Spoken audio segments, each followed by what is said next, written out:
To my channel. Hi everyone, welcome back to my channel. నేను మీ సువర్ణ. అందరికీ good morning అండి.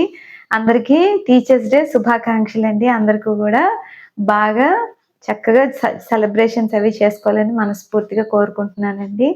ఈరోజు వీడియో వచ్చేసి చాలా చిన్న వీడియో అండి. నాకున్న ఒక ఎడ్యుకేషనల్ ఎన్విరాన్మెంట్ని నేను మీకు చూపించడానికి నేను ట్రై చేశాను. కానీ అప్పట్లో ఎక్కువగా మొబైల్స్ అంత ఎక్కువగా లేకపోవడం వల్ల నార్మల్ కెమెరాతో తీసిన పిక్స్ అన్నిటిని కూడా నేను ఈ విధంగా అరేంజ్ చేశాను. సో మీరు కూడా అది చూసి మీరెవరైనా సరే అక్కడ చదువుకున్న వాళ్ళు ఎవరైనా ఉంటే గనక నన్ను ఖచ్చితంగా కామెంట్ సెక్షన్‌లో తెలియజేయండి.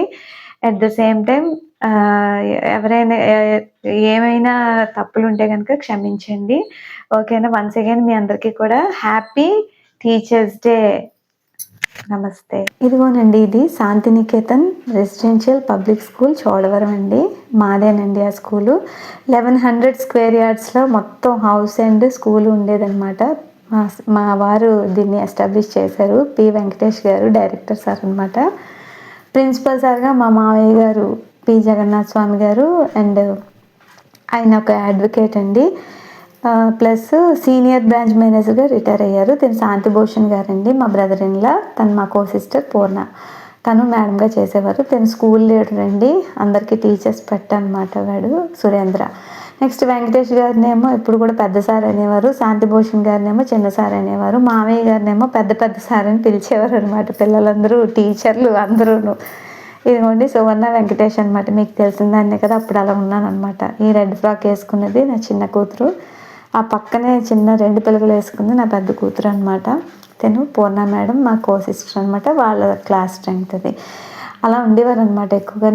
నెక్స్ట్ న్యూ ఇయర్ సెలబ్రేషన్స్ అనేవి బాగా చేసేవారు అండి. ఎవ్రీ ఇయర్ పిక్నిక్స్ అయితే కంపల్సరీగా వాళ్ళకి తీసుకెళ్ళేవాళ్ళండి. టీచర్స్కి వేరేగా తీసుకెళ్ళేవాళ్ళు, పిల్లలతో పాటు తీసుకెళ్ళేవాళ్ళు. ఇలాగ చాలా వాళ్ళకి రిలాక్సేషన్ అయితే చాలా బాగా ఉండేదండి. పిక్నిక్స్ పరంగా చాలా బాగా ఆర్గనైజ్ చేసేవారు అనమాట. నెక్స్ట్ ప్రతి ఇండిపెండెన్స్ డేకి వాటికి టీచర్స్ కూడా గిఫ్ట్లు అనేవి ఉండేవి. పిల్లలతో పాటు ఖచ్చితంగా వాళ్ళని ఎంకరేజ్ చేసేవాళ్ళమండి. కల్చరల్ యాక్టివిటీస్లో స్కిట్స్ అవి కూడా పెర్ఫార్మెన్స్ చేసేవారు అనమాట పిల్లలు. ప్రతి టీచర్కి కూడా శాలరీతో పాటు స్వీట్ బాక్స్ కంపల్సరీగా ప్రతి నెల వెళ్ళేదండి. టీచర్స్ డే సెలబ్రేషన్స్ అయితే ఇంకా మరి మామూలుగా ఉండేవి కాదు. మంచి మంచి గిఫ్ట్స్ అన్నీ కూడా వాళ్ళకి ఇచ్చేవారండి. నెక్స్ట్ పేరెంట్ టీచర్ మీటింగ్స్ కంపల్సరీగా కండక్ట్ చేసేవారండి. ఈవినింగ్స్ ప్రశాంతంగా చేసేవారు. ఇదిగోండి టీచర్స్, స్టాఫ్ అనమాట. వీళ్ళందరూ టీచర్స్. ఇది నా క్లాస్ స్టూడెంట్స్ అండి. ఇందులోనే మా 2 పిల్లలు కూడా ఉన్నారు. మా 2 చిన్న పిల్లలు ఉండేటప్పుడు తీసుకున్న పిక్ అండి ఇది. వీళ్ళు కొంచెం పెద్దయ్యాక కూడా ఇందులోనే ఉన్నారు, పెత్తనాలు చేస్తున్నారు. చూడండి ఎక్కడ ఉంటారు.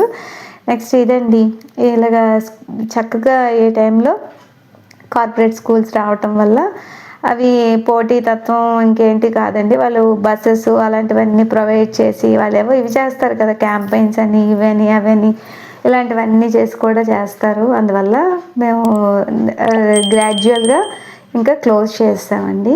ఎందుకంటే మ్యాన్ పవర్ కూడా మనకి తక్కువ అయిపోవడం, అందరూ కూడా సహకరించడం కూడా ఉంటుందండి స్కూల్ అంటేనే. ఇగోండి మా వాళ్ళందరూ ముఖ్య పాత్ర వహించే టైంకి ఏంటంటే స్కూలు క్లోజ్ అయిందనమాట. ఇది మా బుడ్డోడు పెరిగి పెద్దోడు అయ్యేటప్పటికి స్కూల్ క్లోజ్ అయిందనమాట. So like, share, subscribe my channel friends.